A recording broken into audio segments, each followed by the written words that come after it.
నమస్కారం. ఈనాడు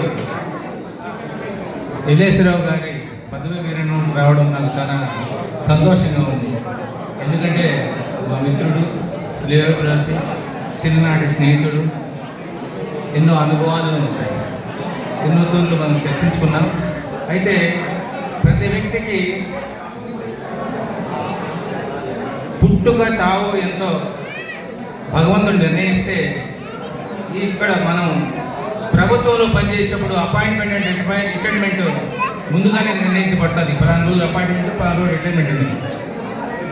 అయితే మనము ఈ అపాయింట్మెంట్లో ఏవైతే మనం సేవలు చేశామో ఇవన్నీ కూడా భగవంతుని దగ్గర మనకు ప్లస్ అవుతుంది, కానీ ప్లస్ అవుతుంది. ఎందుకంటే మనం ప్రభుత్వ ఉద్యోగం తీసుకుంటూ ఎంతోమంది అనాథ పిల్లలకైతేనేమి, అజ్ఞానులకైతేనేమి, ప్రతి ఒక్కరికి ఎలాంటి స్వార్థం లేకుండా మంచి విద్యను అందించి వాళ్ళ యొక్క మంచి విద్యార్థులు తీర్చిదిద్దినప్పుడే మన యొక్క వృత్తికి మనము చేసిన శ్రమకు ఫలితం ఉంటుంది. అలాంటి చేసినటువంటి టీచర్లు ఇక్కడ చాలామంది ఉన్నారు.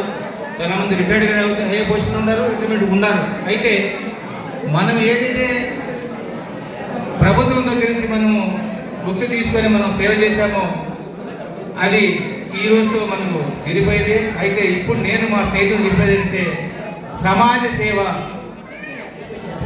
మన సమాజానికి ఏదైతే పనికిస్తుందో ఆ సేవల్లో నేను నిమగ్నమై ఇప్పుడు చేసిన సేవ కన్నా అతీతమైనటువంటి సేవ, అత్యుత్తమైన సేవ ఏదైతే మనం ప్రభుత్వ సూచనలు అయితే, సలహాలు అయితే, మనం చేసే పనులు అయితేనేమి అవి మన ప్రభుత్వానికి అందించి మన సమాజాన్ని మనం నడుపగలిగి ఈ వద్ద ప్రపంచపు గర్వించదగ్గ విధంగా నా స్నేహితుడు ఎదగాలని చెప్పేసి, ఆయనకు ఎల్లవేళ్ళ భగవంతుని యొక్క ఆశీస్సులు ఉండాలని చెప్పేసి నేను ఈ సభాముఖంగా కోరుకుంటూ ఈ అవకాశం కల్పించినందుకు మీ అందరికీ హృదయపూర్వక నమస్కారం తెలియజేసుకుంటూ సెలవు తీసుకుంటున్నాను.